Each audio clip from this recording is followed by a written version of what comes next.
చవితి పండుగ నడిచినన్ని దినాలు ఎక్కడెక్కడ ఏమేం ఇచ్చంత్రమైన గణపతులను పెట్టిర్రో దినా మన పటాస్ వార్తలలో చూపిస్తుంటాం కదా.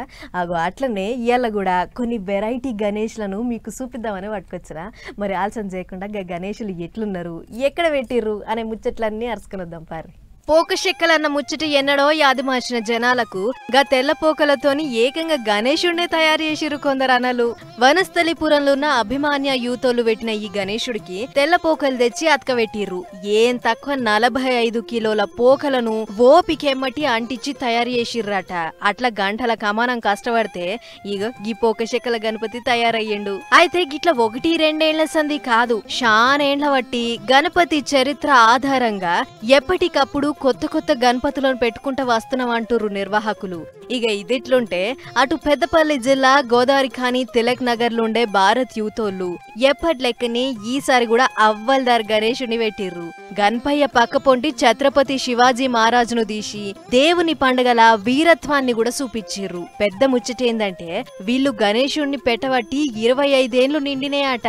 అందుకే రజోత్సవ కార్యం పెట్టుకొని పండుగకు సాతిచ్చిన అందరికీ సన్మానం చేసిర్రు. ఇక కమిటీ పెద్ద అశోక్ అన్న మాట్లాడుకుంటా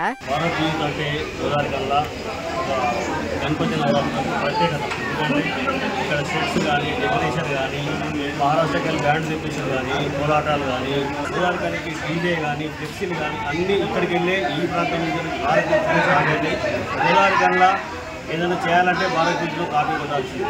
ఇన్నరా గోదావరి ఖానీలో ఎంతటి ఇచ్చంత్రమైన గణేశుణ్ణి పెట్టాలన్నా ఎసొంటి మండపం వెయ్యాలన్నా మమ్మలను చూసే నేర్చుకుంటుర్రు. ఇది మాకు చాలా సంబరం అనిపించే ముచ్చట అని మాట్లాడుకొస్తుర్రు. అంతేకాదు గణేష్ కాడ కులమత సంబంధం లేకుండా అందరూ ఒకటే కలిసిపోతాం, అన్నదానాలు భజనలు కీర్తనలు ఏదున్నా అందరం కలిసే చేస్తామని చెప్పుకొస్తుర్రు. ఇక గణేష్ నిమజ్జన కార్యం దగ్గర పడుతున్న యాళ్ళ అన్నదానం కూడా జోరుగా నడిపించి వచ్చేసారి ఇగింత రంసుగా చేస్తాం. ఈ గణేష్ పండుగకు సాతిచ్చిన అందరికీ శనార్థులు అన్నట్లు చెప్పుకొస్తుర్రు.